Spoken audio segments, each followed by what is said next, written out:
I want to tell you how I saved $15,000 in taxes by buying this car. Come on, let's go for a ride.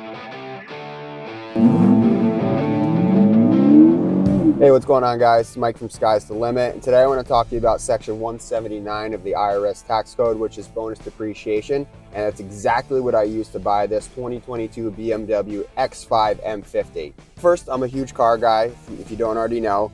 I normally wouldn't buy such a expensive car, but the reason why I was able to do it is because I utilized bonus depreciation. I want to explain to a lot of other self-employed people or 1099 contractors how they can use it as well. So, first, disclaimer, I'm not an accountant, so please verify all your personal information and numbers with your accountants. But here's essentially how it works. It says that you can deduct up to 80% of the car's value in that calendar year. So for example, we're in 2023 right now. Let's say you make $100,000 a year, and you would normally have to pay $25,000 in taxes or $30,000 in taxes, depending on your tax bracket.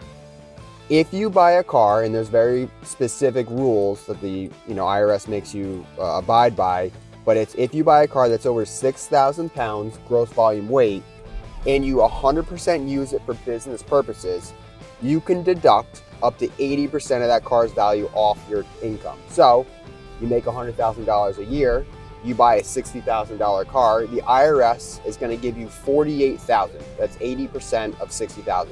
So you're going to take your $100,000 salary and you're going to deduct it by $48,000. So in the eyes of the government, instead of making $100,000, it's like you made $52,000. And that difference is going to lower your taxable income significantly. So instead of paying $25,000, $30,000 at the $100,000 tax bracket, you're only going to pay maybe $7,000 to $10,000 because it's like you only made $52,000. So it's a huge tax savings for a lot of self-employed people, 1099 contractors, business owners, real estate investors such as myself.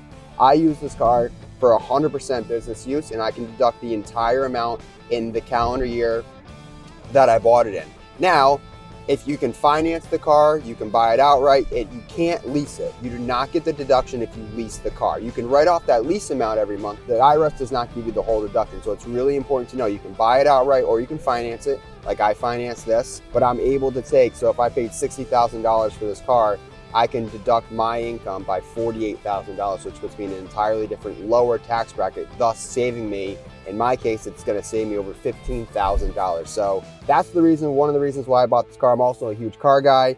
I love to go fast. I love to, have a nice ride. I do a lot of long trips. So for me, it was an absolute no-brainer, and it's really a powerful tool that not a lot of people know how to utilize properly.